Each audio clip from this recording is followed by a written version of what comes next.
हाय, आज आपण बनवणार आहोत कोबीची भाजी। तर सगळ्यात पहिले मी गॅस पेटवून कढाईत गरम व्हायला ठेवते। कढाई ठेवली की आपण त्यात पाणी टाकून घ्यायचं। त्यानंतर थोडंसं मीठ टाकायचं। मीठ टाकून झालं की त्यामध्ये गोबी टाकून द्यायची। त्यानंतर 5 मिनिटं आपण झाकून ठेवणार आहोत। त्यानंतर बघायचं, बघा आपली उकळी आली तर आपण गोबी काढून घ्यायची। बघा गोबी काढून घेते।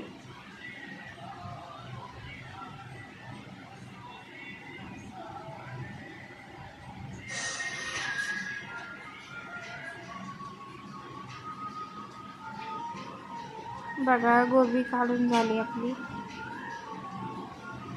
तर लगेचच कढाई ठेवायची, त्यामध्ये तेल टाकून घ्यायचं।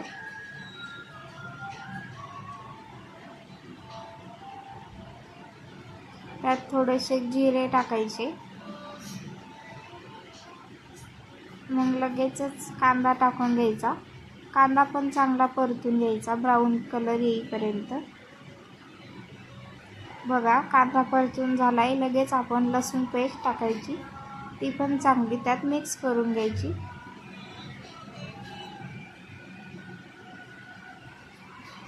त्यानंतर धने पावडर टाकून घ्यायचं,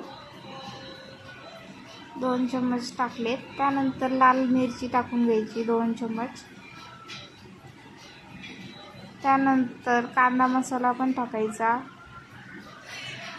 त्यानंतर गोडा मसाला आहे तो पण टाकायचा आणि हळद टाकायची, मिक्स करून घ्यायचं। त्यानंतर मग टमाटर टाकायचं, ते पण चांगलं मिक्स करून घ्यायचं।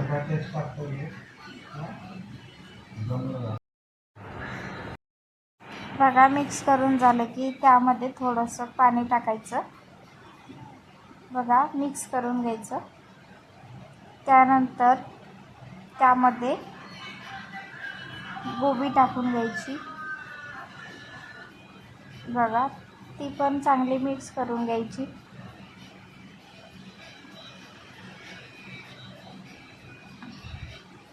बघा मिक्स झाली आपली भाजी। तर शेंगदाण्याचं कूट 2 चम्मच टाकायचं। बघा मी 2 चम्मच टाकले। मिक्स करून घ्यायचं। त्यानंतर आपल्याला तेवढा रस्सा पाहिजे तेवढंच पाणी टाकायचं आणि परत मग झाकण ठेवून द्यायचं। तर बघा आपली भाजी झाली आहे। तर कशी वाटली रेसिपी, तुम्ही पण ट्राय करा एक। तर बघू शकता भाजी झाली आपली। तर बाय, भेटू आपण दुसऱ्या व्हिडिओमध्ये।